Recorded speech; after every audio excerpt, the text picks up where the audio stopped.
It's been one heck of a year, but there's a few more who want to settle a score. Get ready for the V8 Ultimate End of the Season Showdown as we welcome you to Melbourne's Sandown Park. Final round of the 2001 Shell Championship Series. Now today we're at Sandown International Raceway, a venue that certainly holds a special place in many Australian motorsport fans' hearts. It's also an interesting venue for the drivers. It's fast, it's flowing and bumpy in certain places. It produces speeds in excess of 250 kilometres an hour. Time to take a look at the championship points after race 1 of 3 this weekend. Scape has increased his margin over Ingle, but the distance there between Ingle and Bright is the one we should focus on. 88 points now the difference, and 81 between Bright and Murphy. Now we have to focus on Russell Ingle and Jason Bright. If Ingle, all things going well, finishes ahead of Bright and starts race 3, he will put that second position in the championship beyond doubt. No matter what happens, it's going to be a fascinating battle. The V8s are the best motorsport in the land, and they certainly attract some of our top sporting heroes. Recent Australian Open golf champion Stuart Appleby visited Sandown this weekend and took a ride in the Super Cheap Autos Ford with Stephen Ellery. Clubs in the boot. He got locked in and thoroughly enjoyed it. Now let's take a look at the weather for today's V8 Ultimate, because it's not looking all that promising. Rain at times, I can tell you it's raining right now. Light to moderate northeast winds and a maximum temperature of 18 degrees Celsius. It's certainly going to make the track nice and slick and very entertaining. Let's take a look at exactly where we are. It's the final time the Shell Championship Series visits Victoria for the year. Of course, it's the final round, and we're around 20 kilometres southeast of the Melbourne CBD. It's just a short drive from the city centre. The track itself, 3.1 kilometres, 9 turns. Craig Lowndes' lap record has not been eclipsed as yet, and plenty of overtaking positions. And someone who can tell us all about it is Mark Scaife with the K-Mart inside line. Welcome to the inside line. Thanks, Lee. This is a great circuit. Sandown International Raceway is one of the fastest sections on this main straight and back straight that we experience in Australia. About 260k, deep under brakes, very bumpy braking area, hard to find the turn-in spot. Make sure you don't get too much of that curb off the back of there, back to second, fourth to second, cheat the gear change, off the curbs, bang, sideways. Here we go, second gear, really important exit here. Run it up on the curb like a motocross berm, best exit you can possibly make, and up through the gears. Uphill, it's quite a steep incline that you can't really pick up. Sixth gear, about 260 kilometres an hour, into the 50 braking marker and turn it in. On the curb, cross this curb, hard on the brakes into the old Dandenong Road. Very, very easy to lock a wheel. Again, use all the curb on the exit. Bumpy little section, very tricky braking area, bad brake fade by the end of the lap. Turning in, bit of understeer, and a very important exit onto the main straight. Great passing opportunity if you get a good run out of here. And fellas, 45 laps around here is going to be tough work. See you Sunday over. Great crowd in attendance. Although the rain is coming down, they'll certainly be given plenty of entertainment today, and there was some fairly spectacular action yesterday in the opening race of the weekend. Take a look at this. Cameron McConville in the Lansvale Smash Repairs Commodore rolled after contact with Mark Larkham. And have a look at the conditions here in Victoria, just outside of Melbourne. The track is wet and greasy, and that will certainly make things very, very interesting, exciting, entertaining, as you wish. The grid has been cleared, and we are moments away from the second of 3 150-kilometre races this weekend. Yesterday's opening race was in dry conditions, something different, something new today. Let's check out how they will line up for the second race of the V8 Ultimate. From pole position, and these reflect the finishing positions of yesterday, qualifying positions on the right-hand side of the graphic. Scaife, Lowndes, Kelly, Ingle, Bright, Ambrose, Seaton and Murphy, the first 4 rows. Jason Bargwanna and Bradley Jones climbing up to 10th. It was a great effort, that from 23rd on the grid. Stephen Ellery and Stephen Johnson, Larry Perkins and David Bernard, Stephen Richards and Garth Tander. Tander was a little down on himself. He made an error. He could have finished higher. McDougall climbed up from 31st to 17th. Richards, Radicic had a stuck throttle. That's what forced him all the way back to 20th position, and Rodney Forbes in 24th. Matthew White and Mark Larkham. Paul Morris had some problems yesterday, finds himself back on 27th. Anthony Tratt, John Faulkner, Paul Romano, Rick Kelly blew an engine in the Holden Racing Team Commodore. He'll start right down the back alongside Cameron McConville. Amazing job by that team to get that car repaired in time for today. 32nd and final vehicle on the grid as they are in the middle of their warm-up lap. Wet, greasy conditions. We'll give you a look at the in-car cameras. Paul Radisich, the Rat, was starting to force his hand, and he was coming up through the field. But then a stuck throttle put paid to his hopes yesterday. That was the Shell Helix in-car camera. Russell Ingall, the Strathfield in-car, fighting for second. Exciting times for the Enforcer. Yeah, he's got it all to do. If he finishes in front of Jason Bright in this race and manages to start race 3, he will nail second place in the Shell Championship Series. The third time he's done that in his career. Greg Murphy in the K-Mart Commodore. He's someone who's working hard here to try and steal that. He's still in with a mathematical chance of taking second in the series. The boy's got a lot of work to do. Craig Lowndes, an outstanding drive yesterday from 14th to 2nd. Very, very calculated. Strategy was good, and then they were marvellous in the pits, the Gibson Motorsport team. In-car camera shot there for Craig in the AU XR8. And he starts alongside this man, the two times, the back-to-back, I should say, Shell Series champion, the VB in-car onboard camera. Mark Scaife starts in the best possible position, front row, pole position, and heading for another win perhaps. Marcus Ambrose, our final in-car camera. The Monroe in-car camera, and Marcus will be hoping to be Ford's best finisher. He's got 2 opportunities to get his first race win in a V8 Supercar. I guess the question, Neil Crompton, is would anyone have taken the gamble and gone out on slick tyres in these conditions? Well, that's the one that Barry and I have been discussing down this end of the table. If you did elect to run with slicks, it may prove to be a quite healthy gamble at the moment because it's not really tumbling down. Because the other thing is, though, given the fact that there is a compulsory tyre stop, some people will be opting for wets and then they'll change onto slicks, which would be certainly the safe option. There is certainly, as you can well see from that shot there of Mark Scaife's car, a lot of water on the road, and there you can see the grooves, wet tyres on the newly crowned champions tyres, and I think you'll find the majority of the field have opted for that. The problem with slicks in these 50-50 conditions is they don't build any temperature, and it's so easy to lose control of the car. Marcus Ambrose on wets. You'd have to say that the best bet would be wets, wouldn't it? Because after all, you're coming in for a compulsory stop. If you take a punt on slicks, you're going to be much slower. You know, to try and get any temperature in there, there's no chance. However, there will be somebody, I'm sure, out there who's taken the punt. So if you're up the back end of the field, you'd take a punt, wouldn't you? Absolutely. Definitely. You've got more to lose if you do that at the front end of the field. Let's not forget turn 1, Holden turn over the years here at Sandown, particularly when it's wet. Boy, is that a hot spot for action. We'll keep our eyes on that. It was a hot spot yesterday when Cameron McConville rolled the Lansvale Commodore. We're seconds away from a start. It's the opening race of the day, but it's race 2 of 3 over the weekend. Lowndes and Scaife from the front row, and it looks like Lowndes won that, hands down. Side by side, no, Scaife has come back. Wow, great comeback there, and Greg Murphy blasts through the field. Look at Murphy on the outside. This has been an outstanding run from him. His teammate Todd Kelly's on the inside. The K-Mart Commodores are flying. I'd say Lowndes has got some kind of problem because he definitely got a better start, but he's lost so many places in the run up. He lost it quite quickly. His jump was good, but then he got a lot of wheel spin thereafter, and the 3 Holdens shot to the front. So Mark Scaife leads them round through turn 4. Greg Murphy, boy, did he pounce. He came from 8th right up to 2nd before the first turn. Bright has dropped back. Good start by David Bernard in the Haviland Ford. Here we go. The danger for these cars further back in the pack. Look at the amount of spray and mist back there. Oh, it's Larry. Oh, dear me. So I was going to say, you get caught up in that bumper-to-bumper stuff, and usually someone takes a bit of damage on board, and Larry Perkins is the first one to suffer. So Holden's 1, 2 and 3. The first of the Fords is Lowndes, makes an inside move on Kelly. Whoa, Thank you. Nice one. Has he overcooked it? Kelly tries to come back. Ambrose is in contention as well. Side by side, and Kelly cuts across in front of Lowndes. Lowndes wants to argue, though. He comes up the inside under brakes. There could be fisticuffs here. They're side by side. Holden and Ford. Final turn onto the pit straight. Who's going to give way? Kelly on the inside, Lowndes on the outside. They're leaning on each other. Marcus Ambrose wants a slice of the action too. Craig doesn't want to back off. Getting up to 200, over 200 kilometres an hour, side by side past the grandstand. And Ambrose has got a great run out of that turn.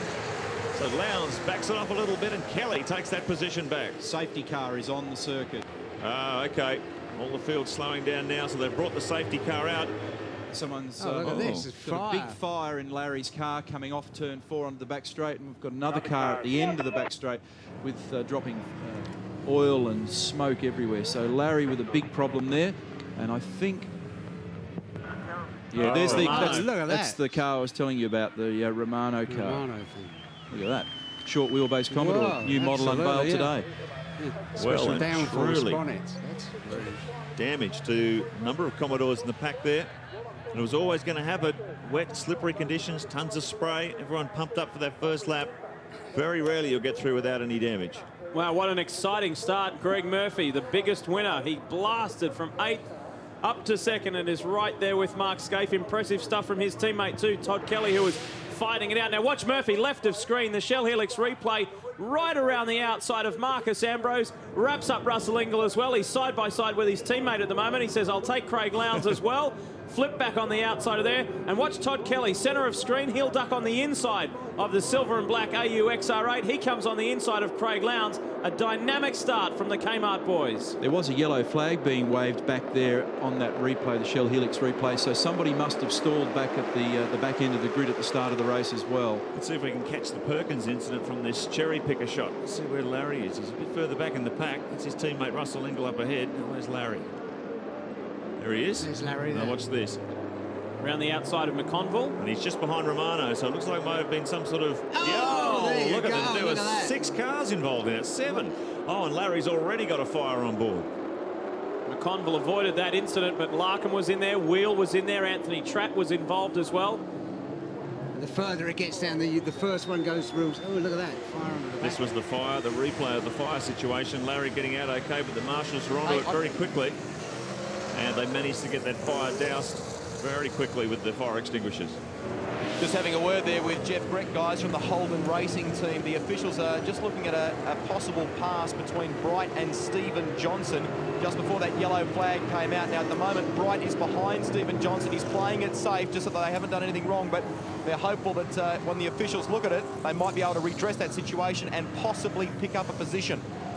Feedback from Mark Scaife. He has told his team there is oil all the way down the back straight. Greg Murphy sits comfortably in 2nd, right behind Mark Scaife. Pretty dramatic start. We had a dramatic start to race 1. The same here again today in race 2. Greg, what's the latest? I can tell you guys, the oil is probably coming from Paul Romano's car. Car 24 has just come into pit lane here with substantial damage to the front end, and there's oil that is leaking onto to pit lane. Only very small amounts, but that would be the oil, I guess, that Mark Scaife is talking about. Race leader Mark Scaife, the back-to-back champion. There's the rain teams down here at Sandown. No one will be diving for slicks at the moment because the conditions are worsening. Just to quickly let you know, Jason Bright is going to do one more lap once the safety car peels off. The plan is then to bring him in for his pit stop.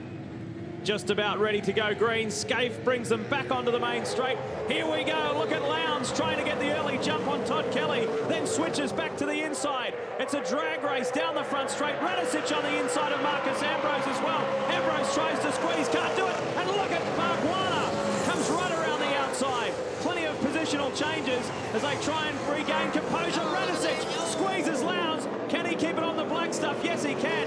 Radicic has come from 20th to 4th. Oh, Lowndes up the inside Lowndes again. attacking under brakes, though. Behind him, just wait till they come through this corner. Lowndes Yeah, has got did it it. back. So there's plenty of... And Murphy for the lead. Greg Murphy in 51 has got into the lead. look Scaife at contact Scaife. with the back. Now they bring it onto the back straight. So Greg Murphy has come from 8th up into the lead. Oh, this is good, isn't it? Not mucking about here. Building up to 250 Ks up the back straight. Yellow flags are waving. And everyone's aware of that oil laid down just off to the left. Look at Lowndes. Remember the oil on the insides, the barrel tippy toe stuff here. Oh, he gets that's through. a brave move, isn't it? He is so courageous, isn't he? Unbelievable, putting his car right over that oil track. He must have had plenty of confidence in the grip of that car. Look at the stoush between Scaife and Murphy. Oh, and Murphy goes off. Oh, that's oil, definitely Murphy on the oil. Listen to the wheel spin. Thing just does not want to grab the road. Todd Kelly takes the lead. Where did he come Scaife, from? Lowndes, yeah, he got a big ground gain there. And Radicic maintains his 4th position. Where is Greg Murphy? Where's the Kiwi drop There to? he is there. Behind Radicic, 5th place. off the road. Scaife's run off. Very slippery, tricky conditions. Kelly Kelly is in. in. First Lowndes win. is the leader. It's ridiculous. It's been about 4 lead changes in 3 corners. Incredible battle. Radicic now in second place. He's got Murphy breathing down his neck. Holden Racing Team Commodore Mark Scaife goes with him. Here's the first of the compulsory stoppers. Who's going to win this battle into turn 1? It's a battle between the Fords. Lowndes now takes the lead. Radicic into second after starting way down the grid. Incredible drive by the Rat. Look at Mark Scaife though, sniffing around the back bumper of the Shell Ford. You can guarantee these positions are going to change pretty soon. That car of Paul's is working extremely well in the wet. I don't know about the whole idea of coming in this early, because if the track dries, I totally agree with you. You're going to have to make another stop. Yeah, I was thinking it'd be probably pretty smart to hang out there at the moment. Yeah. Scaife's certainly taking that option, as has the 3 cars he's running with. What a fantastic battle. You saw Radicic's thing start to squirrel jump around sideways. the back. Look at this fight. Murphy tries to take advantage. He's up along the outside of the Shell Ford. They're going to go side by side across the top. Who's going to give in? Absolute courage from Paul Radicic. Runs over the oil line. So it's forward, Holden, and Marcus Ambrose getting all sideways behind them as he tries to close the gap to the leading quartet. What a battle. Greg Murphy nudges on the inside of Radicic. He's got him. Now Radicic has done what Murphy did the previous lap. So the K-Mart Commodore and Scaife comes through. And look at this, Radicic has almost lost 3 positions. Scaife up the It's going to be on between these two. These guys are going to end up being the fence if they're not careful. Yeah, I agree with you. You can just sense it. There's aggro. Oh, a little bit of a kiss from the Shell Ford. Another one just to be sure. And Marcus Ambrose heads up to pit Murphy. So the battle stays. Lowndes leading this one. Paul Radicic in second. Mark Scaife in third. And Lowndes now has been able to open up a useful gap. 2.8 seconds as the other guys come in for their compulsory stops. Now Scaife not coming in this lap, so he adds another one.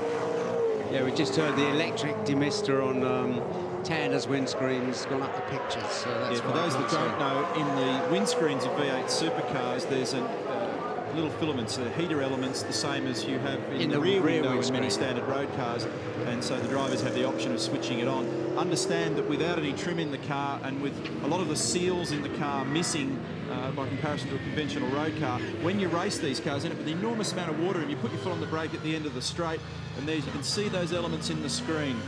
And you put your foot on the brake at the end of the straight, and a little tidal wave comes rushing up from the back of the car, and then it sloshes backwards when you get on the gas again. Then you've got the hot exhaust, so it's just a beautiful sauna, and they end up with so much water inside the screen, even when you've got the elements activated. Just wonder if the track conditions are getting a little bit drier. There's everyone training fastest laps here. It was Paul Morris, then it was Craig Lowndes, now it's Stephen Johnson. He's dropped into the 124s. What happens is you end up with grooves on the road, Mark, so you can see them down there. Because the cars are pounding around, they've now got some temperature in these wet tyres, and there's a lot of heat underneath the cars. You end up with what they do call just a less wet line. It's still wet, but not actually a dry groove, but it'll improve all the time, provided there's not more from above. Radicic may be coming in now. Just checked on the radio. Let's see if he peels off into pit lane. What's he going to do? Yeah, he's coming in, and Scaife go with him. No, Scaife's staying out.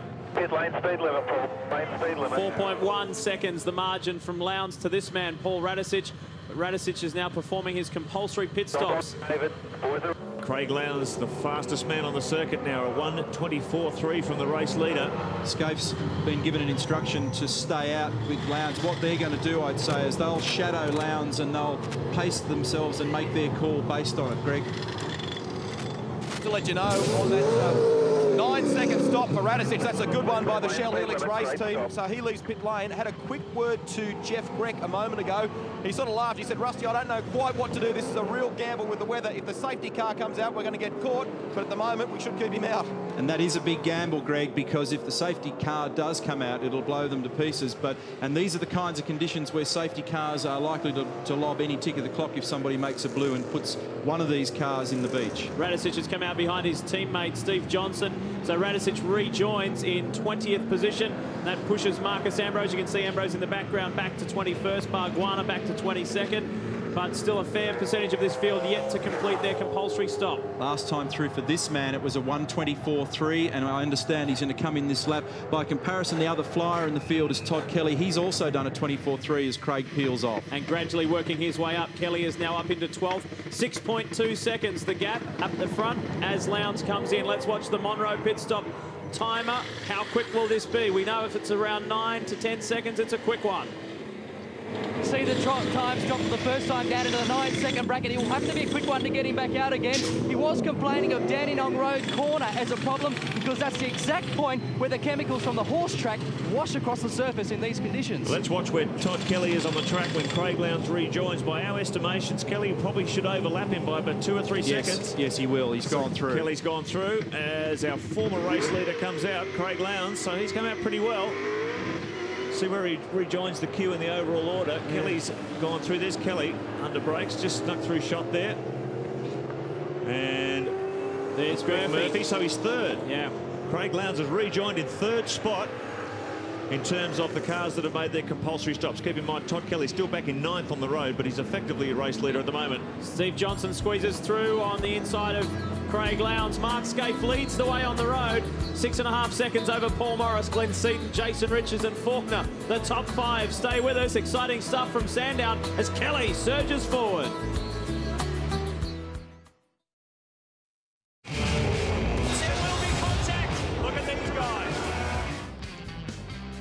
Scaife, the number 1 HRT Commodore, is in for the compulsory pit stop. Lap 13 of 48. Just gone over quarter race distance. Watch the HRT team go to work. Robbie Starr on the front left. Lucas Docking is operating the air jack system. 8 seconds gone so far for Mark Scaife. 9.5. That's a good one by the Holden Racing team. Can you believe how much faster these crews have got? They started off the year doing 12 and 13 second stops. They've dropped it now under 10. I wonder how much faster. Now watch where Scaife rejoins relative to the field.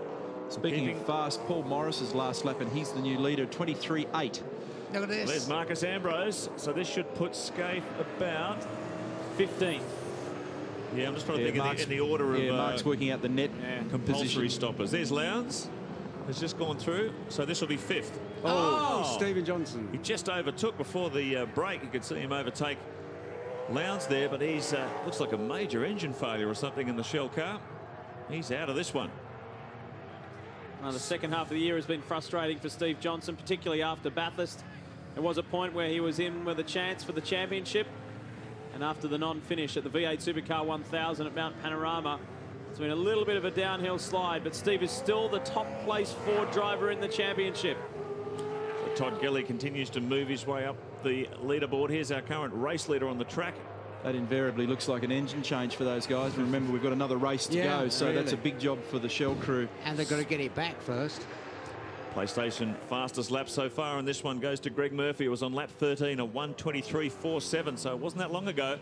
And the drying line that Neil Crompton was referring to, some of these drivers are using it to their advantage. And new square edges on the wets. When you go back out with your fresh wets, as we have a look at this battle here between Murph and Wills. Now, Wills hasn't made his compulsory stop. Murph has, so he's not effectively in the battle for the lead until he comes in and makes that stop. Murph gets room up the inside. Fresh wets actually make a significant difference because, as you can well imagine, they get knocked around in these conditions very quickly. The edges on the blocks on the wets round off very quickly, and therefore you lose grip. So when you put the fresh tyre back on, you suddenly get improved everything: braking, mid-corner speed and traction. For the order at the moment, Morris, Richards, Faulkner. Kelly is the first of the compulsory stoppers. He's now 4th on the track.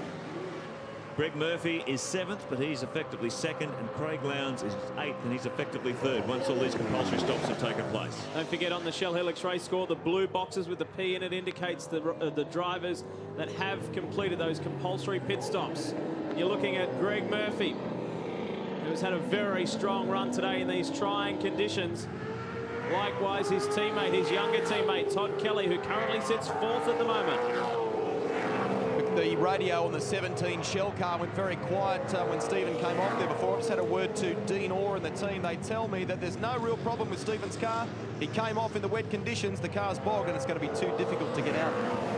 Well, that's good news. It looked like from the steam like coming out the pipe, didn't it? That it had a problem. So hopefully that is the case, that all's okay there, and he'll just get on with it afterwards as Wills now takes his stop. Was running in 8th on the road. So it's going to drop him down the order a little bit. Paul Morris.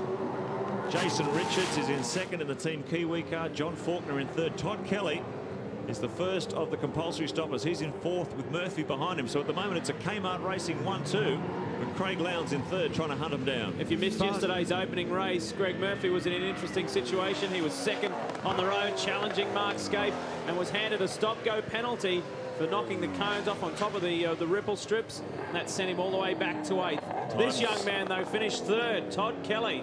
Time's continuing to tumble. The PlayStation fastest lap board tells the story. It's Todd Kelly, 1:22.53. He's the first man to drop into the 22s. I think you'll find, Mark, that Ingles in the 21s. No, it was.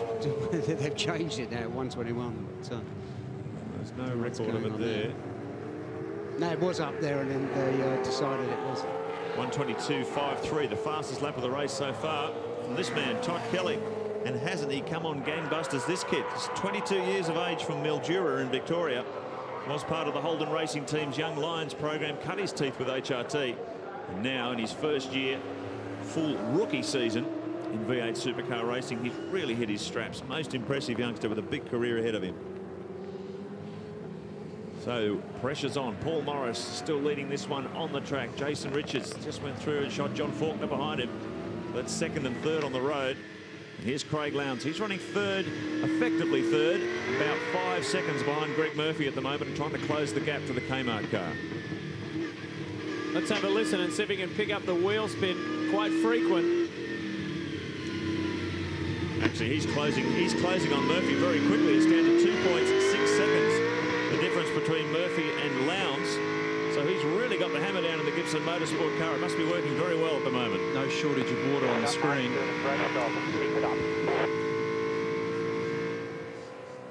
A very strong run by the Gibson Motorsport AU XR8, 17 of 41. We're approaching the halfway mark. Lowndes gets out of shape. Whoa, that was interesting. Very quick through there, isn't it? Oh, very, in these conditions. Woof. Wasn't quite 2.6. It's actually 7 seconds between Lowndes and Murphy. So we'll watch that gap, see if he can close it here as we take some telemetry from on board the Gibson Motorsport Falcon. Just have a listen to it off this corner, Mark.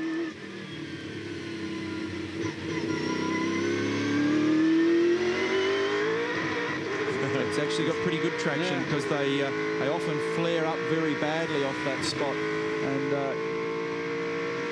your comment before about him making reasonable ground at the moment will be because he's actually got pretty good traction. I think these top 3 cars are all working well in that area at the moment. Still about just under 7 seconds behind Murphy.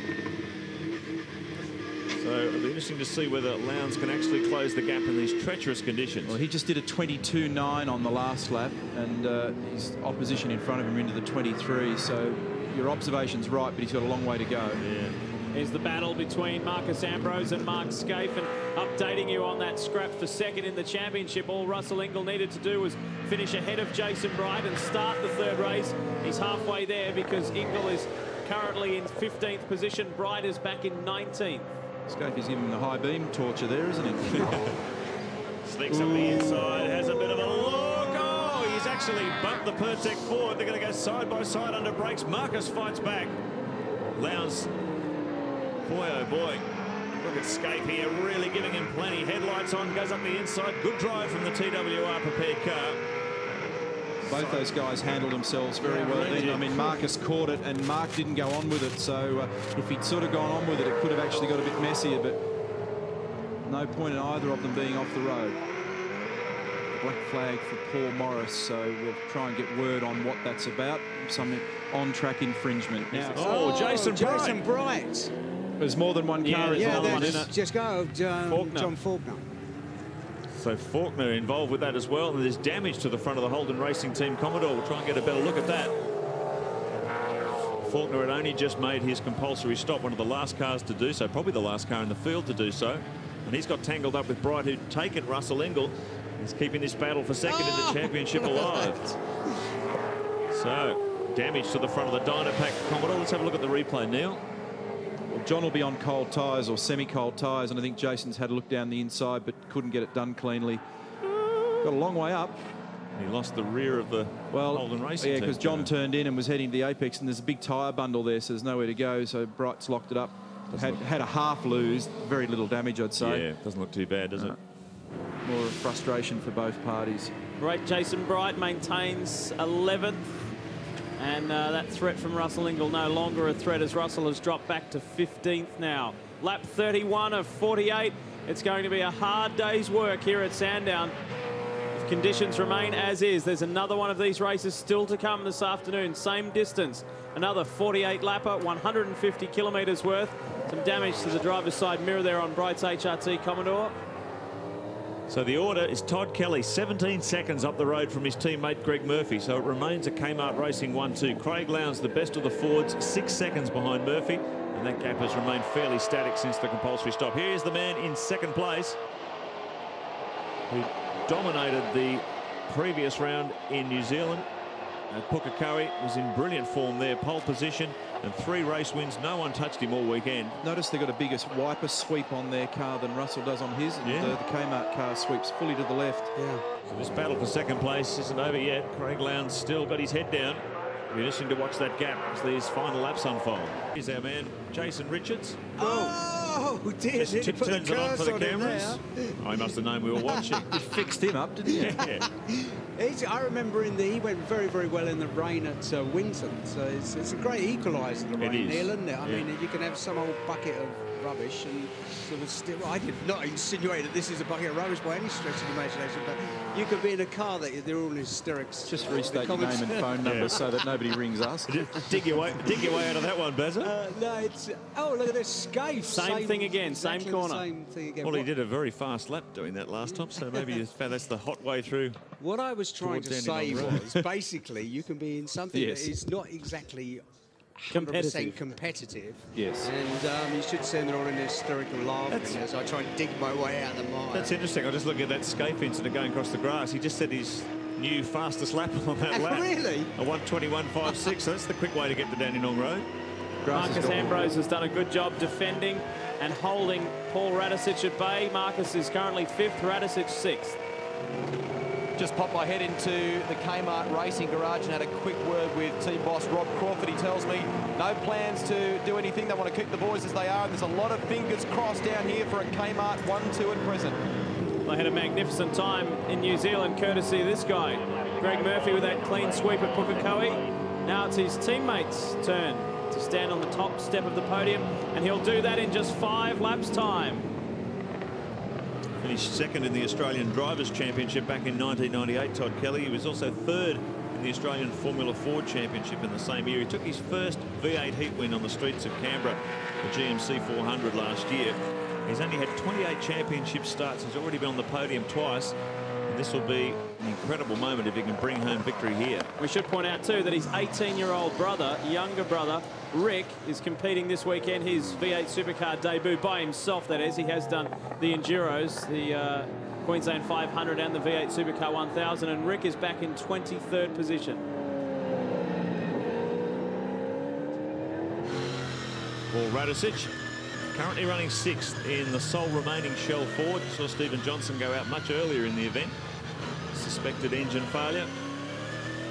Radisich has not been able to move out of this spot. Ambrose about 1.8 seconds up the road. That's him up in the mist and spray there just ahead. So positions remaining fairly static as the race started to settle down after that stop. This man has tried everything he knows to close the gap to Greg Murphy, but he's been unsuccessful so far. It was down to just over 2 seconds at one stage. Yeah, it's increased now 3.6. Yeah, and it's actually the gap between he and Mark Scaife has closed up a little bit as he just grabs a drink. 4 laps remaining for race leader Todd Kelly. 11 seconds now, the gap between him and his teammate Greg Murphy. Here's Lowndes, 4.4 seconds the gap behind Murphy. So maybe now he's accepted his fate and his 3rd position and just bring it home. Well, I think it's been a very positive weekend for the Gibson Motorsport team. They had a lightning pit stop yesterday that put Craig into that top 3 position, where they outsmarted the Castrol Holden team, put him ahead of Russell Ingall in pit lane, and 2 podiums from 2 races is a nice way to end the year. He'll be looking for a strong result in this one as well. Here's Stephen Richards a little further back in 8th position behind Jason Bargwanna. There's not much between those guys. Doing better than the team boss at the moment. Glenn Seaton's back in 18th. Stephen Richards well inside the top 10. I've got to say, yesterday Craig's car looked fantastic, didn't it, in the drive? Really, really good. Certainly looked strong over the curbs, didn't it, and the end of the back straight. That's a good drive from Stephen Richards in the FTR Ford.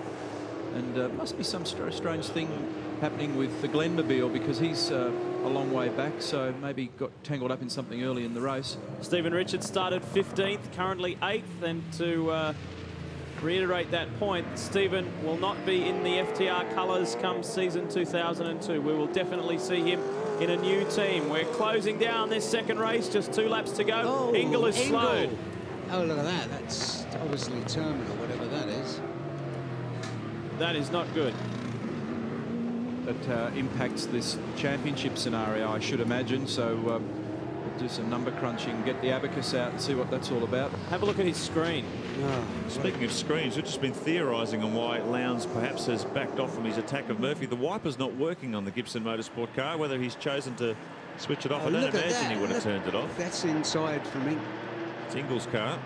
But if we just have a look at Lowndes' car before this race is over, we might get a clearer picture of why he's... Listen. I'm not quite sure what's going on there. Stephen Ellery, he's in 10th. Need to hear more of it, but yeah, there's something weird going on.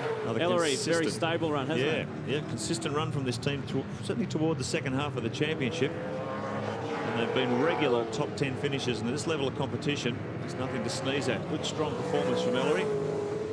Now, this is the in-car and Lowndes' car, and you can see quite clearly he's not using the windscreen wiper. Now, whether that's been deliberate, well, it's out to 4.3 seconds, the gap between himself and Murph, so that's stabilised. 2 laps remaining. And I'd imagine Neil Crompton didn't want the wiper on in these conditions, wouldn't you? Generally speaking, sometimes you don't if you start to just get these real bad smears across the screen, but I suspect it's more likely a failure than a choice. So that could be the story. 3.7 seconds. No, so it's failed. It's just stopped there up in the middle of the cycle, hasn't it, for some reason? He's actually closed the gap to Murphy in that little time there. It was out to 4.4. Now it's under 4. So Murphy probably hitting a bit of traffic. Now, where is Russell Engel? We'll try and update you on that situation because that's making life tough for him in the championship runners-up position battle. Jason Bright is currently in 12th position. He'll pick up 42 points for that. Whoops. That's Paul Wheel. That's in a funny damage spot. on the front. Oh, It's at the end of the main straight. Well, yeah, but it's not where you turn in. It's he's actually must have clouded the wall before he got there. He must have had to lose before he got to the corner. I've seen that plenty of times at Sandown, cars actually getting up on an aquaplane and just taking off. That's very weird. Before the cars even reach the braking zone. Well, plenty of damage to the Falcon. Let's have a look at this on the replay. I reckon he... Oh, did he... Now, did someone... Russell's in the middle. Yeah, Russell's in the middle of that. Well, there's damage on the back of it, so Russell hit the back of him. Oh! See the damage on the back of it? Yeah. So maybe Russell got into the back of him because he couldn't see it. Couldn't see where he's going, yeah. There's lots. Oh, it's a bit late. That sounds like a pretty good theory to me, Neil. Well, it's got damage on the back of it. There's no other reason why you'd spin. And, well, unless it was from early in the race, but let's see if... see, there's nothing much showing on the front of Russell's car, so... Not quite sure. Don't know. I'll tell you what that damage was on the rear of the car. He was caught in that concertina. Yeah, that's what I was saying. The traffic jam, yeah. Stage of the race. Last lap, Todd Kelly is on the way home. Second career victory, less than a lap away. 12 seconds the gap, so he got the real jump on the field there after that stop. He was the first of the cars in the queue to make his compulsory stop, and it paid off handsomely for Kelly. But not only that, the setup on this car obviously superior to anything out there at the moment. He really has been able to blow the field to bits. He's controlled it from very early on. And a K-Mart 1-2 coming up.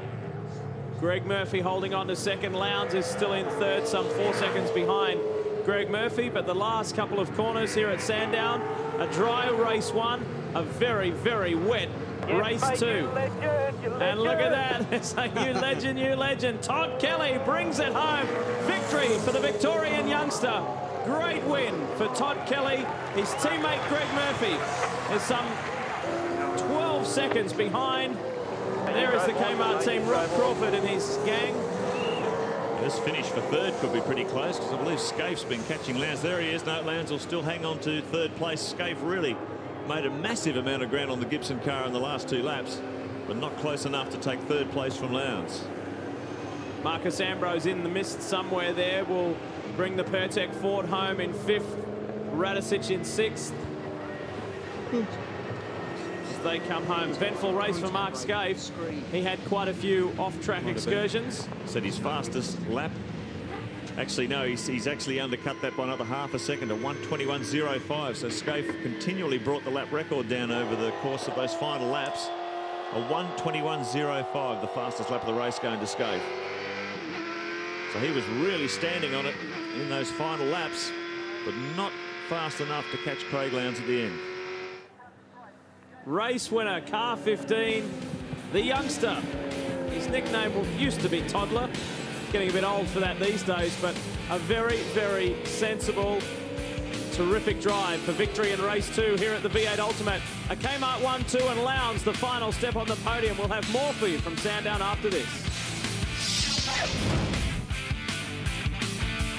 Let's take a look at the Shell Helix starting grid, and this is a reflection of the results of the second race. Qualifying positions, race 2 results there on your graphic as well. But a marvellous win and the first ever 1-2 for the K-Mart Commodore team. Lowndes will start third, Scaife, Ambrose, Radicic. Barguana's having a very consistent weekend, and Stephen Richards from 8th.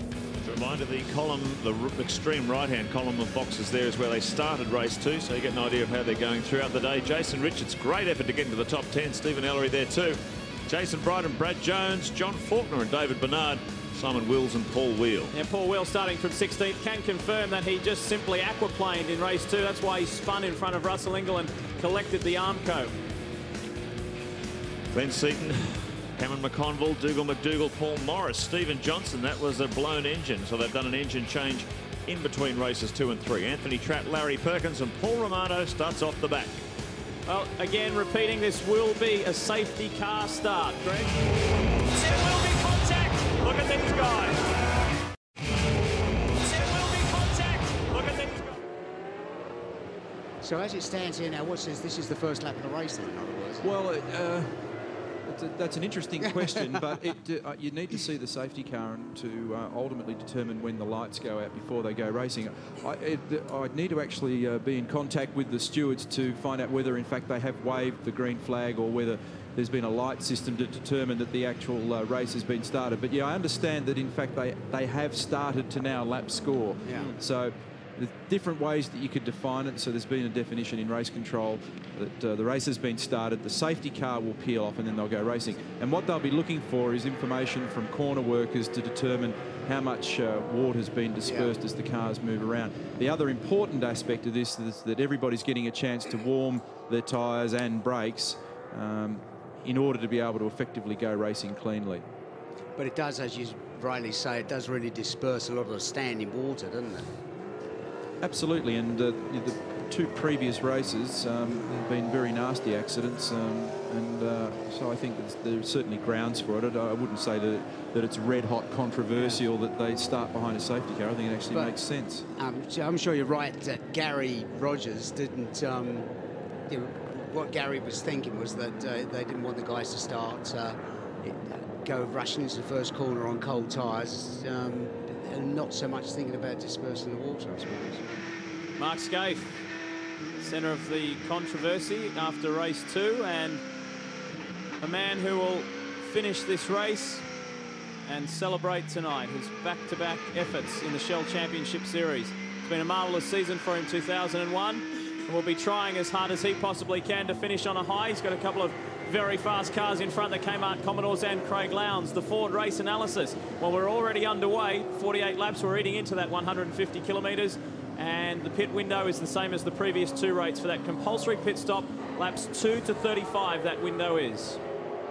We will do one more lap behind the safety car before it leaves the front of the field, pulls into the pit lane area, and we go racing. Greg? Just to confirm on that, because they've done 1 lap now underneath the safety car. The first one was a warm-up lap. They've just completed lap 1. So this could catch a few people out here in terms of when that pit window opens, the technicality factor. Yeah, you're right about that. You need to be onto it. In fact, the teams have got a race control channel, so the team managers or car controllers will hear the status of the race over the radio, and they'll know, they hopefully will know what the situation is. So Jeffrey. No problem, Jeff. Plenty of pressure on the team managers to get strategy right. This is the final race of the year. Everyone wants to finish in the best possible fashion. Lights are out on the safety car, so we are ready to go green. Well, I guess we already are green, sort of, because we have started ticking over those laps, but racing for real. The other point that needs to be made is that it certainly doesn't indemnify everybody from having an accident. There's still enormous potential for chaos in these conditions at the best of times. And as they cross the start-finish line at the end of this lap, the pit window will be open, although I don't know that there's anybody going to be diving in the early stages until this sorts itself out. Just about got some heat in their tyres now. They will come in now and change. Get a little bit of benefit out of heat soak from the brakes, and everybody will have been cycling the brake pedal pretty aggressively. So ready to go racing. The safety car will leave the circuit. Lights are out, and we are getting ready to go now. Here we go. Todd Kelly brings them onto the main straight. After 2 laps, pit window is officially open, and we begin the final race of the 2001 season. Look at Scaife on the inside of Lowndes, side by side. The #1 HRT machine is there. That's a successful move. Another K-Mart 1-2 as they come through Holden Corner under full green, full speed racing conditions in this very slippery track. It's a K-Mart 1-2 as they finished race 2. Look at Scaife splashing through the puddles right up against the curbs there. Craig Lowndes right in his mirrors, and then there's the Pertec Ford. Bargwanna was very quick too to nip up the inside of Paul Radicic, so he's moved up 1 position already. You find that many of the tournaments, Lowndes has gone up the inside of Scaife going up the back straight, and I think actually made a move on him. Got better traction coming off turn 4 as they head to the end of the back straight. Holds position, Scaife with the lights on, takes it back again under brakes and reclaims 3rd spot. Brave stuff up there, top speed. You're looking at around 250 kilometres an hour, very fast in these treacherous conditions. Meanwhile, the 2 K-Mart Commodores are starting to just edge away a little. Plenty of pressure here from Craig Lowndes. Look at the rain just pouring down. It's really opened up. 2 K-Mart Commodores. Lowndes has looked down the inside, well positioned. Scaife gives him room, or does he? No, he's got better position for the final turn. It's an old trick at Sandown, and he's used it before. And they crisscross again. So again, Lowndes up the inside. Is Scaife peeling off? No, he's running with him. So tremendous battle for 3rd and 4th between old teammates Lowndes and Scaife. Now Mark goes to the inside for another crisscross, and the Ford and Holden fans go nuts in the stand. And Kelly has pitted. Kelly has pitted.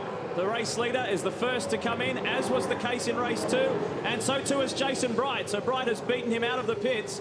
So it was a successful strategy in the opening race. Scaife thought about coming up the inside of Craig Lowndes. I think Ambrose went in as well. I was going to say Bryce just coming in. He's coming in, actually. So He's right at the end, isn't he? Yep, Kelly's pulled the right rein here. It worked for him in race 2. He's probably figured that's the way to go in race 3. Knowing that they were going into a wet race that was likely to... Hang on. Follow him out. That's the car controller there, just getting him to hang on and sit in behind the other car. You can't go out side by side. Knowing that they were going into a wet race that was likely to continue to be wet throughout the 1 hour, several people have certainly made changes to their cars now in this race, Mark, in order to try and suit the conditions better. It's not something they often do, but they are actually setting the cars for the wet in some cases. Brighty, Jason Bright's car, he said, was terrible because he apparently runs his car really a lot harder than the other 3 HRT cars, so he's softened his thing up quite a lot. Also, Glenn Seaton, there was another one, he said his car was undrivable. Yeah. So a number of drivers took that opportunity to pit early. And they may relax the spring rate in the car, perhaps make shock absorber setting changes, may change the anti-roll bars on the car. I tell you what was interesting, I was talking to Brad Jones. When he came in for a pit stop in the first race, he said the car was terrible.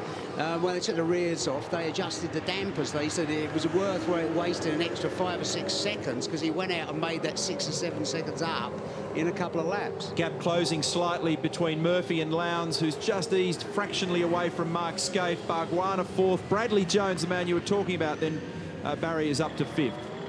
Keep in mind the battle for 2nd and 3rd in the championship here as well. Greg Murphy at this stage, the K-Mart racing team are saying stay out, don't come in. Jason Bright, by comparison, has been in one of the first to do his stop. If you're buried in the pack at the moment, look how dirty that road is out there. That's why some people are coming in. You lose so much time when you're lost in the fog. In the car, it's like sitting in behind a semi-trailer at 100 k's on a wet road and switching the wipers off. It's a brownout. It's not all nice like it looks from the outside here. Bargwanna's on the move. He's starting to make a little ground on Scaife at the moment. Top 4. Greg Murphy, Craig Lowndes, Mark Scaife, Jason Bargwanna, Brad Jones sitting in the top 5 at the moment, yet to pit.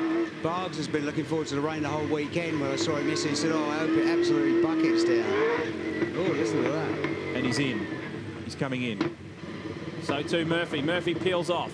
So the top two on the road, they are in. Bargwanna Scaife is in as well. Bargwanna continues.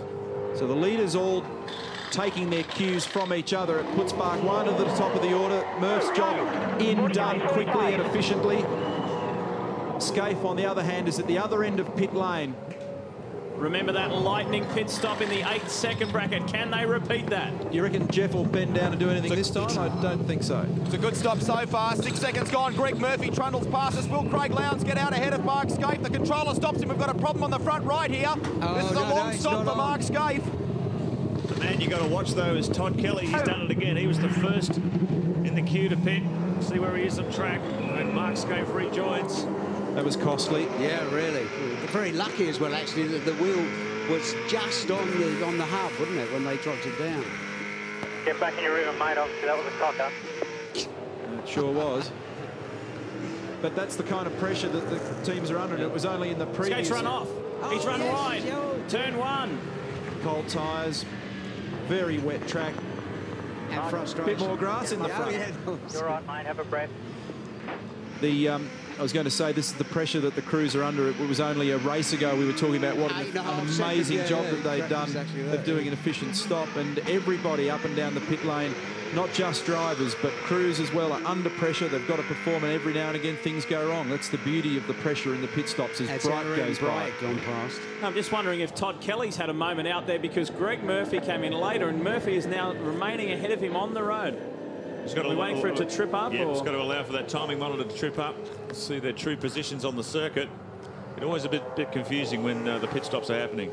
The rain's actually getting a little heavier since the commencement of the race, but just to touch on what Neil was saying before, it really is interesting just to watch the way the teams and team managers are keeping an eye on what everyone else is up to. Originally, the plan at K-Mart Racing was to keep the early leader Murphy out for much longer, but I think there's a bit of reaction to what other teams are up to, and they changed their plan. Certainly, in order to stay in step with the race and not disadvantage yourself in some way, shape or form, there is a theory that suggests it's worthwhile staying in tune with what the leader or leaders are up to. Look at the pressure on here. If it gets an awful lot wetter, I mean, we're not in that zone at the moment, but if it continues to get heavy wet, I wouldn't be surprised if this doesn't run the full distance. Well, we can confirm that this is effectively the battle for the leaders. Lowndes goes up the inside. Oh! Contact. Bit of contact between the former teammates. It looks like another hit between them. But these guys are running 10th and 11th, but they're effectively the race leaders. They're the first cars that have made their compulsory stops, and they're storming through the field. So Craig Lowndes now gets in front of Greg Murphy. Brilliant stops from both of these pit crews to get them in such a strong track position. I was going to say, I reckon if the rain gets much worse, Neil, we're going to really have to watch out on the front straight with aquaplaning, because there's getting a hell of a lot of surface water around now. Yeah, sorry, Barry, there was an awful lot of tippy-toeing from Craig at the end of the back straight that time. When you get out of those what looked like wheel tracks and into the slippery area, look at this move at turn 4. Lowndes up the inside under power, second gear. Whoa! One hit. Murph turns in, but Craig was well and truly underneath him, and the two of them continue to bump and grind all the way, and Murph will be frustrated. Oh, dear me. Now, there's a lot of garbage in the front of that thing, so that's going to be an issue. He's gone off at turn 9. He's still in front of Murphy. Is he? Yes, Murphy is just behind. That's going to affect the water temperature of that car. That was the same as Mark did earlier on. Look at the amount of grass. Severe. No doubt the officials will ping Lowndes that. Well, why? For cutting corners or whatever. Well, they didn't with Mark. Well, they didn't with Mark. Oh, we did it in HRT, though. So, Bargwanna leads on the road. Here's the replay, the Shell Helix replay. Watch Craig Lowndes. Oh. Tried to pull it up, couldn't quite, and continued straight on. You can't... So straight across that grass area, the race leader, and there's Murphy in the background. He's been able to rejoin the circuit. You don't get penalties for stuff like that. You get penalties if you do something that's blatantly fragrant. Yeah. You know. What's the chance? There's little or no chance of getting on the brakes, stamping on the brakes, and getting getting some of that out. So plenty of action here at the V8 Ultimate. This is the third and final race. It is the last race of the year. We're going to wait and see here if Craig Lowndes will come in. Will he try and come in for a quick... Well, they'll be waiting to see what the water temperature does before they make any bizarre strategy that take them out of the lead of the race. Welcome back to Sandown, the V8 Ultimate. The action continues. Glenn Seaton very fortunate not to roll the Ford Tickford AU. as it comes to rest in the turn 1 sand trap. Quite a treacherous turn, that one, the view from overhead. And he's certainly not the first and certainly won't be the last to have done that in turn 1. Funny, that's just what we were talking about before. But it's so bad now, isn't it? Now, just a little bit earlier, Craig Lowndes took the opportunity to come in and let the crew try and clear that grass and all that garbage out of the radiator. Even had the hose in there trying to wash it away. And just to clarify, that's not the compulsory stop that various people are doing for tyres. That's a stop to actually clean the rad. So he's allowed to come in under safety car just to do other stops apart from compulsory tyre stops. Under safety car conditions, you're not allowed to take your compulsory stop. Been a pretty cruel race too for Jason Bargwanna at the front there behind the safety car. Before Glenn Seaton's incident, he had in excess of a 40-second lead. Oh, what a shame. And now he still has to complete his compulsory pit stop, and he's lost all of that margin. It's incredible the DJR problems they've had with engines this year. Yeah, where was it? Darwin, where they lost all their engines. And Mount Panorama, they lost one. Radicic lost one there. Stephen lost one in race 2. They've had a number of engine problems, which is most uncharacteristic of DJR. This incident involving Glenn in the number 5 FTR Ford started in the braking area to turn 1, where he just aquaplaned big time and slammed the fence on the right-hand side. That's what dislodged the front wing assembly and then ended up down there in the gravel. All fun and games here at Sandown as we are back under green. The safety car has left the circuit. Brad Jones also after some contact with Stephen Ellery. Brad was the innocent party there, though. We get on with it. Jason Bargwanna continues to lead this race from Team Kiwis. Jason Richards, but just again repeating that neither of these two drivers have completed their pit stop. And as you pointed out before, Lee, tough break for Jason and the Valvoline team because they hung out a little bit too long. Here's Bradley on the inside of Ellery. Oh, we didn't see that earlier. No, we didn't. Now watch for the payback. Look at this, watch. Under brakes into the next turn. No, look, contact with Bernard. And then another one, bang. Now watch. Lovely. Bradley did a good job, didn't he? Because he turned left and came back on the circuit behind. Like he was on his way to the Dandenongs for a moment there. Just as Ellery hit everybody in the field there. Brad pays a heavy price there. He's gone right up into the grass and to rejoin the race right at the back of the field. Here's the battle for the lead, though. Jason Bargwanna, Jason Richards. Fox, he's flopping. Rodney Forbes. Anthony Tratt, he did a good job to miss that, didn't he? He sure did. This is just an indication of how slippery it's getting out there, how bad the vision is. All these cars coming off left, right and centre. It just turns into an ice skating rink. It's so hard. I mean, Paul Radicic summed it up there beautifully before. It just, you've got no idea watching on television just how little visibility there is. There is the visibility out of the cars. That gives you some of an idea. Out of the cars is shocking, and the grip available is minuscule.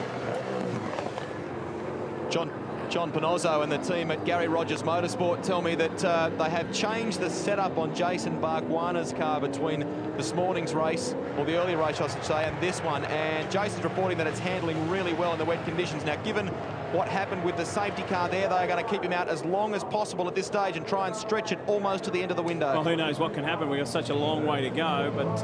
Well, he was so badly trapped by being out there when all of a sudden the safety car came, but if he continues to lead it like he is at the moment and make a gap, then who knows? Well, here's more cars. Escape. Stephen Richards is involved. This is getting crazy. It's getting silly. This is coming up to the final corner. Scape's pointing the wrong way. There's Rodney Forbes, who is pointing the right way again after his excursion. Bradley went off before at turn 2. He's got damage to the front end of this car as well. How bad it is, we don't yet know. Pretty bad. Yeah, look at that.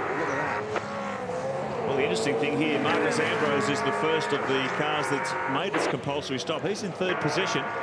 He's only about 5 or 6 seconds behind Jason Bargwanna, so Ambrose is sitting in the box seat at the moment. Yeah. But not the champ. We have not seen it. Barely a scratch on this car. He's going to go off. Oh, he's gone off.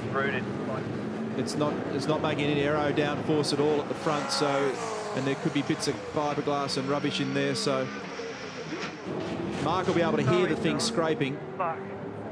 And I'd say that Jeff Gregg will have already told Mark to come on in.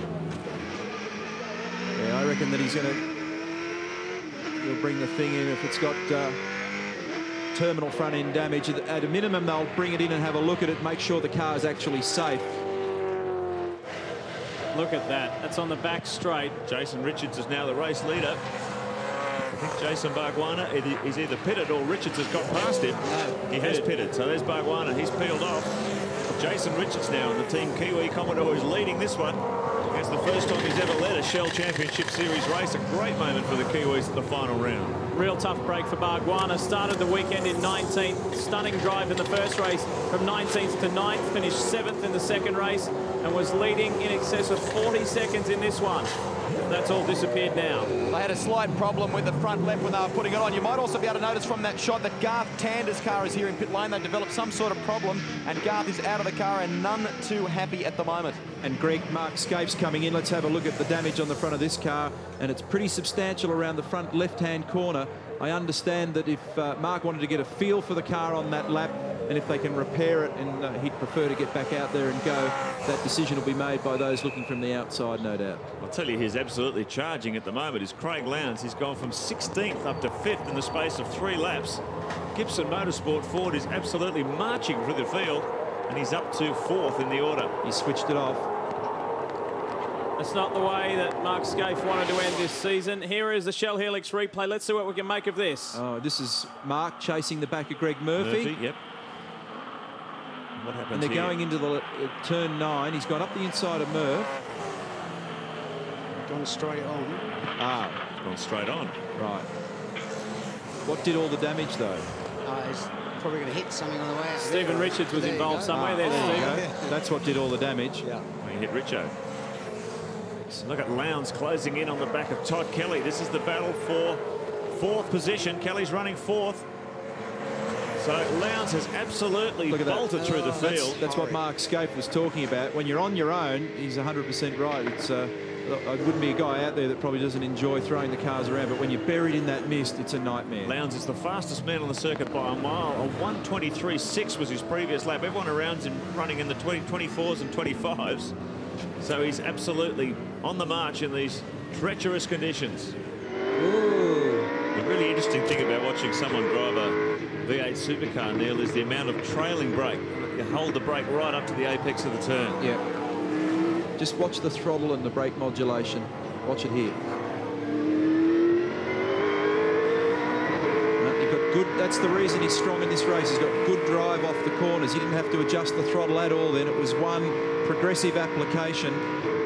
As he came off the Dandenong Road, turn 80, he had to have a couple of shots at it. And that's the sign of a car that's working pretty well in the wet. But a lot of modulation of the brake pedal to try and just feel the road, right on the limit of the brakes, in and out of it all the time, just to try and get it right to the limit. It's working very well as he maintains his 4th position and tries to regain that lost ground to Todd Kelly. There is Team Kiwi Racing's Jason Richards. Rejoined. Fastest lap of the race now to Ambrose, 21.143. Jason Richards in 21st place after holding out there. One of the last guys to come in for his compulsory stop. Well, you were saying earlier on about Ambrose, Mark. Imagine next year. I mean, all of this has been brand new to him. Oh, Jason looked like Craig. Jason Richards. Yeah, I mean, every race next year they'll have data, they'll have everything. He's been to the circuits, he's driven a V8 there, so you'd have to, if you're a betting man, you'd have to have a bit of heat on his side. It's sort of deceptive, you know, when you've got a 25-year-old rookie. There's McConville just getting back onto the track. A 25-year-old rookie in a V8 Supercar, but rookie is, it's all relative. I mean, that only applies to V8 Supercars. He's got an enormous amount of experience in open-wheeler racing. I can remember Lee introducing me to Marcus here when he was just going to England. Do you remember? Yeah, he was used to going come up and do England? some Formula Ford commentary with us. And About that gravel coming out of the front of McConville's car. Oh, that is McConville corner, that, isn't it? That's where Cam went in there upside down. Only just picked up the edge of it and managed to grab the throttle in the nick of time and just squeeze out. That was a pretty lucky save there for Cam. And you could see as he went into turn 1, he was on and off the brake pedal, trying to get the front tyres to rotate, but also slow the car down enough so he could steer it. Jason Bright currently sits in 5th position. Russell Ingall sits in 8th. So with those positions, if they remain as is, Russell Ingall will have that runners-up position in this championship sewn up. All he has to do, Ingall, is finish the first 19, and even if Brighty won it, he'd still finish second. Ingall would still finish second. It's like quite a healthy ding in the side of Jason Bright's car. But while Russell has grabbed that better position, let's highlight the good performance from young Paul Wheel. Yeah, great. Who's sitting in the top 10. That's a pretty good effort. He started 16th and is currently running 8th. So he's halved his position. And a strong run from that small Queensland-based team. And one position further up the road from Ingall is Paul Morris, who maintains his 6th behind Jason Bright. Quite incredible, the battle between Marcus Ambrose and Greg Murphy for the lead of this race. It's 3.2 seconds. It's remained virtually static. And despite these slippery conditions, those guys are lapping within 100th or 1/10 of a second of each other each lap. Quite incredible. David Bernard in the Caltex Haviland Ford currently runs in 9th position. And as we mentioned earlier, if you've just joined us and haven't heard the news, that Wayne Gardner will join this team and run in the same colour scheme as this in a limited program next year. Haven't finalised exactly how many races Wayne will do. He certainly will do the Enduros, and perhaps about 5 or 6 races in total. On board with Lowndes. They come down through Victoria, bit of turn. And just to give us a bit better view out of the front of the Gibson Motorsport Falcon, the boys actually made an alteration to the wiper, and so that it sweeps further to the left. With some of your influence, no doubt. Well, actually, no, because he can't see the apex of the left-hand corners at the moment, so they made the sweep wipe, Sweep wiper. Yeah. It's interesting to listen to the radio in Todd Kelly's car. Initially, when Craig Lowndes made an attack on him earlier on, the instructions were, don't fight him, don't wrestle him, let him go past. I wonder whether this will be the case now towards the end of the race. Yeah, it should be interesting. It's Todd Kelly staring down the barrel of a round win here. So he's got to keep it cool. And he's certainly kept it cool all day. That drive in race 2 of a 3-race weekend this morning was absolutely fantastic. Yeah, there is no real reason for Todd to fight and stay there. He's got the round sewn up. Ambrose is 3.6 seconds up the road. That's going to be hard to retrieve to reduce that margin. Well, it was out to 5.1. Yeah, it was 5, I was going to say. Must have got held up somewhere, Marcus. Well, the last lap around, Ambrose did a 1:21.9, and the other guys were in the mid-20s, so could have been traffic, may have been a moment, but Ambrose, the gap now to the lead is down to 3.5 seconds. Look at Lowndes here, filling up the mirrors of this K-Mart car, and he's not going to fall into this trap again. He's tried that twice down there and it hasn't paid off. He's got to find somewhere else to put a move on Todd. Todd Kelly now, after several seasons in V8 Supercar, he's pretty wise to some of the moves that go on out there. So Lowndes is going to have to work for his supper here.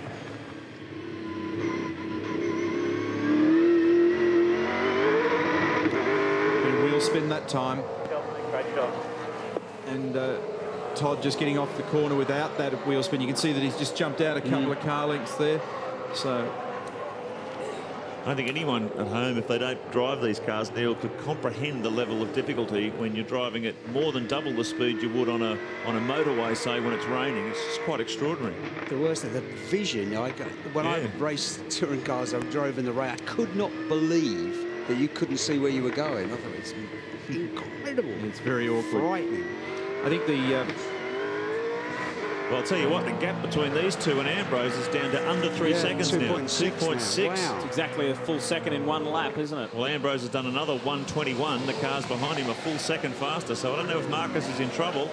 The key word is delicacy. You've just got to be so gentle, and most of the drivers find it hard in the early stages to curb their natural exuberance in the car to be able to drive in the wet. The tyres relative to the horsepower are pretty small. Not a lot of aero downforce on these cars, despite popular myth. And bottom line is they break into wheel spin real easy. This is an absorbing contest. This is a fantastic way to finish the 2001 V8 Supercar season. Look at how much. Todd got a bit wide at turn 9. He just understeered a bit wider. 12 laps to go. It'll be interesting to see how Marcus Ambrose responds to this as they're eating in. It's gone down another 3/10, so down to 2.3 seconds the margin between the Pertec Falcon, the K-Mart Commodore, and Lowndes continues to push Kelly all the way. Maybe Marcus is just starting to really lose the edge off his wets. and it can really affect your traction, because there's 3 locations around here where that's just vital. And yes, difficult moment, because you know, Anthony, everybody out there who may be getting under pressure or lapped at the moment, a lot of them don't run a left-hand mirror, which I can never understand. But well, I don't know. See, Marcus does, but Craig, for example, and other drivers I know, Wayne Gardner, don't like the left-hand mirrors at all. But it makes it hard when anybody goes up the inside of you on a day like today. It's very, very difficult to see. So it's a very difficult job for those being lapped not to accidentally turn into another car. Lowndes continues to crowd the K-Mart Commodore. They're coming up on Anthony Tratt and the Toll Falcon. As we grind on, there's 12 laps remaining in this final race of the 2001 season. Your race leader is Marcus Ambrose. He's done a fine job so far, but can he handle this pressure? His gap to Kelly is coming down all the time. Bright's maintaining a top 5. Paul Morris 6, Ingle 7, and Wheel still in the top 8, doing a good job. But look at this, 1.8 seconds is now the margin between Marcus Ambrose and Craig Lowndes. Lowndes is really on a mission. This is a little perplexing, because I've had a word to Paul Forgy and the team at Stone Brothers. They tell me there's no real dramas for Marcus. He's not complaining about his neck. He doesn't seem to think the tyres have gone off, so not quite sure. He's just doing his best to keep Lowndes at bay. And to expand on the other point between Lowndes and Todd Kelly, the pass that he made, there was a little bit of finger pointing going on down here in pit lane between the various team managers. At one point, they thought Todd Kelly's brake lights, rear brake lights, weren't working, but they seem to be working fine now. Yeah, we had a shot earlier, and they're certainly working just fine, but this is where we are focusing this battle first to second. Fords 1 and 2, Ambrose and Lowndes, and the gap, that's what we're monitoring. It was 1.8 seconds on the last lap. How much has Craig Lowndes taken out, if any, on this lap? Look at the face of determination here. 3 times Shell Series champion, and staring down the barrel of a very successful finish to his first season with the Blue Oval. Look at how cool he is in the car. It's amazing when he gets out of the car. He's barely got a bead of sweat on him. Very relaxed behind the wheel as he tries to hunt down Marcus Ambrose. 1.5 now, so he's really closing in on the Pertec Falcon. Great battle to the wire between the 2 Fords. Been a very, very impressive run by both drivers. Updating you, Murphy has dropped back 2 more positions. Bright is now 4th, Morris is 5th. That's a strong run by the Big Kev racer. Now, is Greg Murphy in trouble? He is dropping down the order. Ingle is 6th. Murphy is yet to have come across the start-finish line. At one stage, as high as 2nd. Murphy's actually coming to the pits. Murphy has pitted, so problems there for the K-Mart Commodore. He was looking very strong. Slowly and clearly. See, Marcus is saying, speak to me on the front straight slowly and clearly. Well, he's having trouble seeing Craig behind him. I'm pretty sure he'd have a good view of him now. Of course, that car being in that black and silver colour scheme without particularly bright headlights, it'd probably be very hard to pick up in the spray. So Lowndes just sneaking around almost stealth-like behind the Pertec Falcon.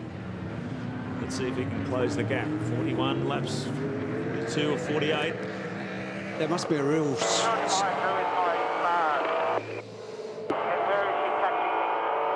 Asking where he's catching him. 1.2 seconds now the margin, so another 0.3 of a second have gone between Ambrose and Lowndes, and time is running out. But there is certainly enough time for Craig Lowndes, if he continues to catch him at that rate, to certainly get up with the Pertec Ford and buy it. Neil, that's a really difficult situation to be in if you can't see the guy that's behind, isn't it? It's even more perplexing because you're looking both sides in the back and you can't see. And when he gets very close, you've got to be so careful you don't turn down on him. That's the difficulty.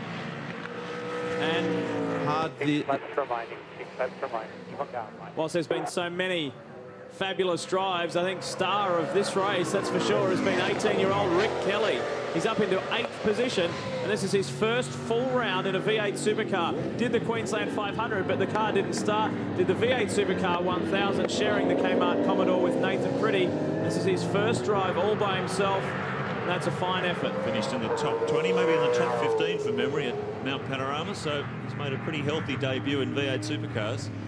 Just 18 years of age, could be the beginning of something of a Kelly dynasty at TWR. A lot of rich black smoke coming out of Marcus's car, isn't there? Always does. The Stone Brothers cars always do it. Now it's just closing on his prey. It's under a second now, 0.7. Murphy's out of the car, so major problems there for the K-Mart Commodore after such a strong run earlier on. This is where the action is. These two Fords fighting it out right down to the close of play. 0.72 of a second it was last time across the straight. The awkward part is if he can get to the back of him, where does he get by without going onto a greasy bit of road to try and do it? I'd say at the end of the back straight if he gets a really good run out of this here. He certainly appears to have slightly better traction than Marcus. PlayStation fastest lap now goes to Paul Morris at a 1:19.8.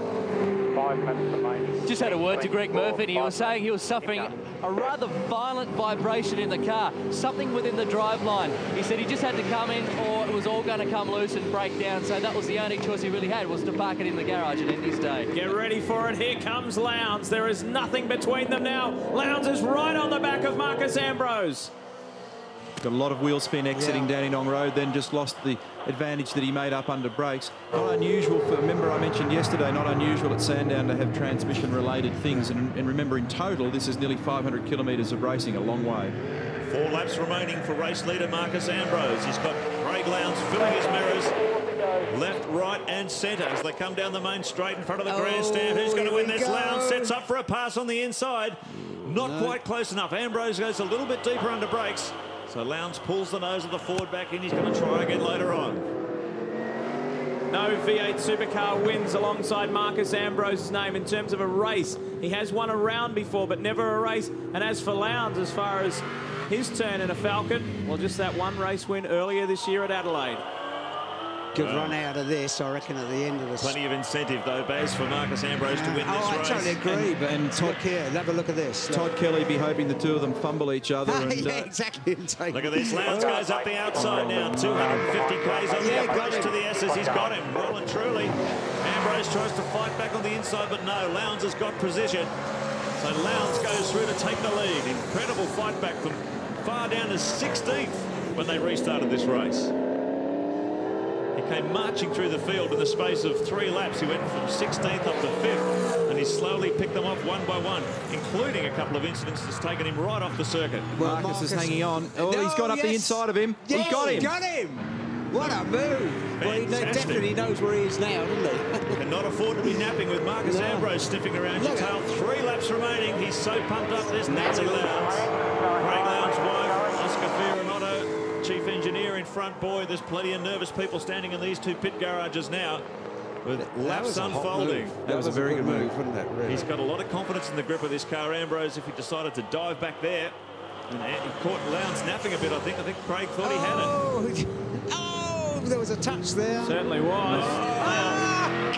Tries to go up the inside, does go up the inside. Now back in front in the Gibson Motorsport Ford. Watch Ambrose respond. I told you Todd Kelly would buy into this, didn't I? Yeah, really. I'll have a piece of this. You can hear the crowd in the grandstand are going nuts. And there's plenty of people with a pretty high heart rate in the pits as well. I wonder if they're going to do anything about that touch. Well, that's an interesting one because he did unseat him, didn't he? Definitely, no doubt whatsoever about that. Okay, mate, just keep on going. Keep on going. Ross, 3 laps remaining. Ross Stone on the radio. Marcus Ambrose, he said all year, oh boy, I really want to win a race. I know I won a round, but I'd love to get a race in my bag. Paul Forgey's also been having a word to Marcus Ambrose. They're telling him if you can maintain the pressure, the cheers that went up when he came to this part of the circuit, the last lap around inside this pit were incredible. 2 laps remaining, just over 6 kilometres of racing at Sandown Raceway. What an incredible weekend it's been. Amazing stuff. And look at Lowndes now streaking away. The Ford flags are flying. He's got enormous pace in the car and he's driving it fast and aggressively, but I don't know that anyone's going to be able to respond. 1.1 seconds the gap he's put on Ambrose in that lap alone. That's a lot. That's a big gap. So he's just going to keep it cool now. This car, the setup on the car particularly, just goes to show, Neil, we think of the bad races that Craig's had where the car's setup hasn't been at its optimum. You're always running around the back 10 or 15, you can look pretty ordinary. If the car's not right, you can't do your stuff, can you? That's exactly right. Another 2 laps, mate, another 2 laps. You've got a group of cars, maybe 6 car lengths behind you. Keep on going. P20. Some reassurance reassuring words from the pit.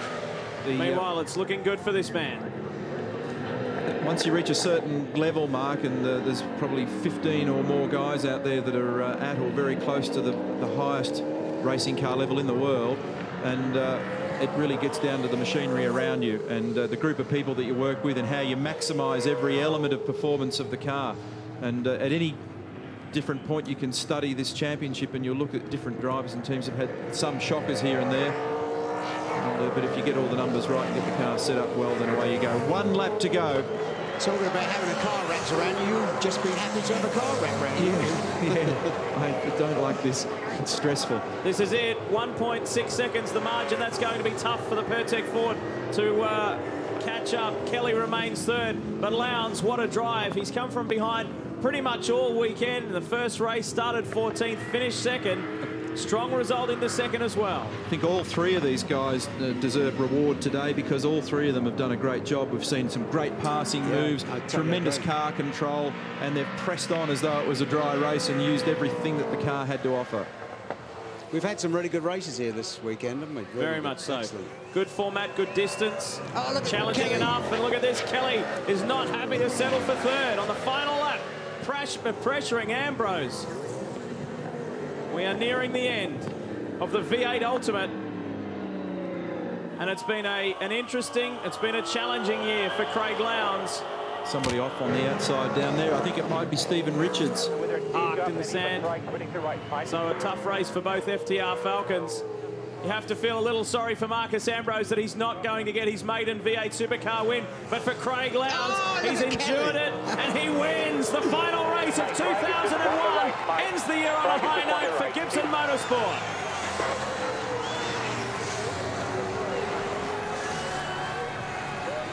And as Marcus Ambrose comes across the line for second, Kelly in for third, and Todd Kelly has won the round. Lowndes wins the final race of the year, but Todd Kelly picks up his maiden round win. So plenty to celebrate for many. Congratulations to Todd Kelly.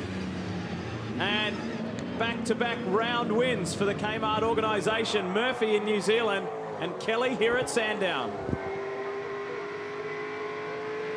Well, that'll be a huge relief for Craig and for the crew at Gibson Motorsport, and I'm sure it's quietly a proud moment for Jeff Polides from the Ford Motor Company as well, as Ford have continued their climb back through the championship this year. And as Mark Scaife said earlier on, they have offered more competition this year, and I think that's a healthy thing for the Shell Championship Series. Last year they were top 3, weren't they? Radicic, Ellery and was it Radicic? Yeah, they were top 3 last year. And we should point out too that with 6th place in the final race, Russell Ingall has wrapped up second in the championship. The team down here at Stone Brothers Racing are far from pleased about this result. They don't want to settle for second. Marcus has been on the radio already and said, get the officials to look at that pass that Craig Lowndes made on me. He is adamant that he's been hard done by. This may not be over yet. What are your thoughts, guys? Yeah, I'm disagreeing with that. Yeah, it'd be interesting to have a look at a replay and see whether Marcus was out of shape or whether or not he was pushed out of shape. Certainly, whenever you're the one that comes off second best, you're never happy about it. And make no mistake, each of these drivers, and indeed all the teams, are aggressive about their business. This is not a gentle situation. This will be interesting to see what the body language is like between these two. There's the wife of Craig Lowndes, Natalie, making her way down. Let's watch Marcus Ambrose's response here. Shake hands. Yeah. They're both a couple of gentlemen, actually, aren't they, really? Great response from the crowd here on the main straight at Sandown. And that's pleasing for Lowndes. John Davison, the promoter here at Sandown. Now have a look here. Let's watch this Shell Helix replay. Lowndes coming in hot from behind. Bang, there you go. Yeah. So that was a tap. You know? Oh, there's no doubt that he's made contact with him, but yeah, no. Hard one to call, but especially when it's your teammate. And especially when it's your teammate. Yeah, I don't know. I think... Relief and celebration for the Gibson Motorsport team as the champion walks on by Mark Scaife. Many, many reasons to celebrate. A very interesting series for that man there. Craig Lowndes, his first full season for Ford. Ambrose followed him home, Kelly in third, and that was enough to get the toddler his first round win. Jason Bright in for fourth, Paul Morris, well done. The big Kev racer in the top 5. Ingle, Rick Kelly, that's an outstanding effort in 7th, and Larry Perkins. Wills, Faulkner, Brad Jones fought his way forward, and Bargwanna very much hard done by in that one to finish 12th. Look at the positions a little further back. Larkham in 18th.